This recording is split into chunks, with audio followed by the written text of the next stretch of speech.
Salut. Ça vous dérange pas que je sois passé par ce... Le vibranium et l'adamantium ont été adaptés respectivement de Marvel Comics à l'univers cinématographique Marvel et à l'univers X-Men de la Fox. Mais un métal a été décrit comme beaucoup plus fort que l'autre. Voici adamantium contre vibranium et c'est juste après ça.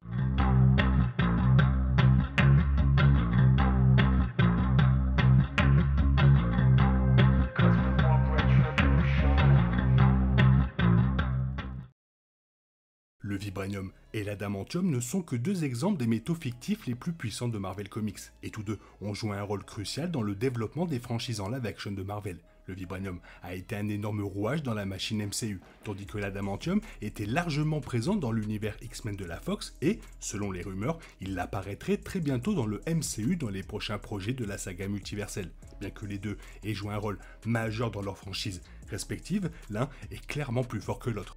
L'adamantium a été introduit pour la première fois dans X-Men en 2000, après avoir été lié au squelette de Wolverine et à ses griffes, alors que l'adamantium a été soupçonné d'apparaître dans le MCU dans Captain America Brave New World de 2025, potentiellement même provenant du corps du Céleste Timoth de 2021, le vibranium a joué un rôle beaucoup plus important dans le MCU. De l'approvisionnement presque illimité en vibranium du Wakanda à ses bases du bouclier de Captain America en passant par son utilisation pour créer certaines des armes les plus puissantes du MCU, le vibranium s'est avéré être un matériau très puissant, mais sa force par rapport à l'adamantium a toujours été contestée.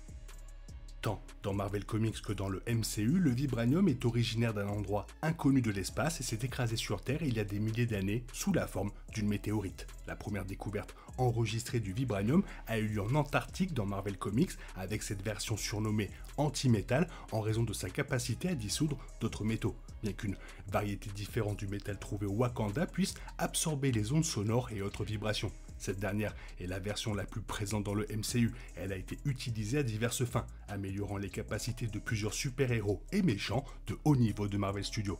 Vu pour la première fois dans Captain America en 2011, le vibranium avait été utilisé pour créer un bouclier circulaire que Howard Stark a présenté à Captain America de Steve Rogers en 1943. Alors que Stark pensait qu'il s'agissait de la seule source de vibranium au monde, les nations cachées du Wakanda et du Talokan avaient accès au vibranium des siècles et des millénaires auparavant.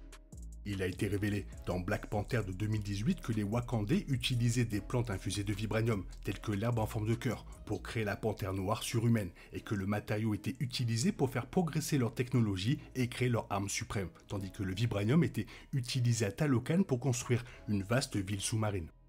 À l'état pur, le vibranium est plus résistant que l'acier mais représente un tiers de son poids, tout en absorbant complètement les vibrations. Vibranium peut également stocker des informations cinétiques et les expulser avec une force égale, donnant à la combinaison vibranium de T'Challa une amélioration de puissance dans Black Panther. Le vibranium se présente également sous des formes autres que le métal durci, car les Wakandais ingèrent de la flore infusée de vibranium, la cousent dans leurs vêtements et l'utilisent pour alimenter leur ville, leur technologie et leurs armes. Cependant, le vibranium n'est pas sans limite, car plusieurs personnages, tels que Thanos, la sorcière écarlate et Corvus Glaive, ont détruit les inventions du vibranium du MCU, et les ondes sonores rendent le vibranium défunt, ce qui permet finalement à T'Challa de vaincre Killmonger.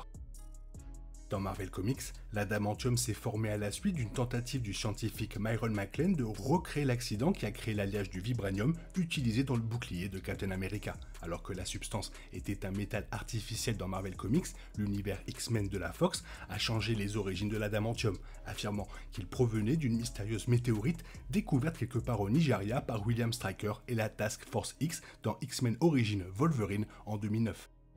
Alors que le vibranium a été utilisé dans le MCU à diverses fins innovantes et créatives, la franchise X-Men a principalement utilisé l'adamantium comme moyen de créer des armes avancées, généralement à l'intérieur du corps des mutants. L'adamantium est surtout connu comme le métal lié au squelette de Wolverine dans l'univers X-Men de la Fox et dans Marvel Comics, lui permettant d'avoir des lames pour griffes au lieu de ses griffes osseuses naturelles. Lorsqu'il est surchauffé, l'adamantium se présente sous forme liquide, ce qui a permis à William Stryker de recouvrir le squelette de Wolverine de l'alliage. Mais une fois refroidi, l'adamantium devient dur et pratiquement indestructible. Cela est dû à sa structure moléculaire parfaitement stable, qui rend également l'adamantium imperméable à la rouille, à la pourriture et à la corrosion.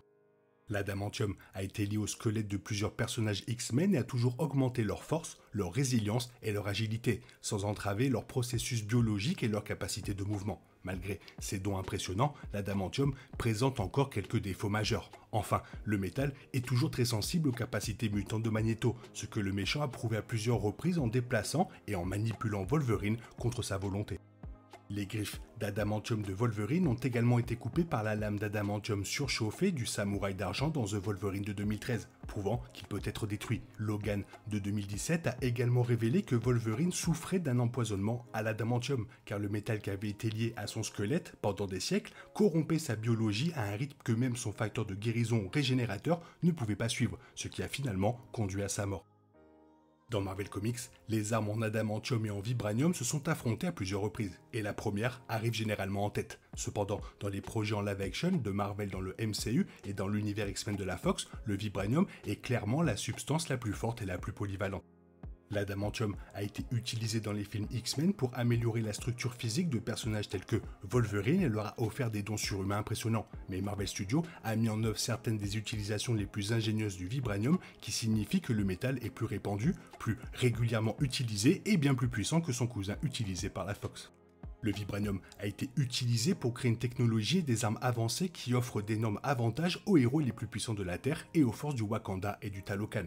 De plus, le vibranium est l'ingrédient clé du corps synthétique de Vision et s'est donc avéré capable de contenir la puissance d'une pierre d'infini, à laquelle peu d'autres pièces d'équipement du MCU ont été capables de résister. L'adamantium est peut-être plus dense, mais la capacité du vibranium à absorber les ondes de choc, à expulser l'énergie cinétique et à repousser les balistiques de pratiquement toutes sortes en fait l'un des matériaux les plus convoités de l'univers cinématographique Marvel. Voilà, ça fait toujours des informations super sympas à savoir. Toi, tu es team quoi? Adamantium, vibranium, fais-le moi savoir. Moi, je suis plus adamantium, j'aime bien Wolverine. Fais-moi savoir ton avis dans la zone commentaire. Sinon, il est temps pour toi de reprendre le cours normal de ta vie. On se retrouve bientôt pour une nouvelle vidéo. Bisous, bisous, bye bye.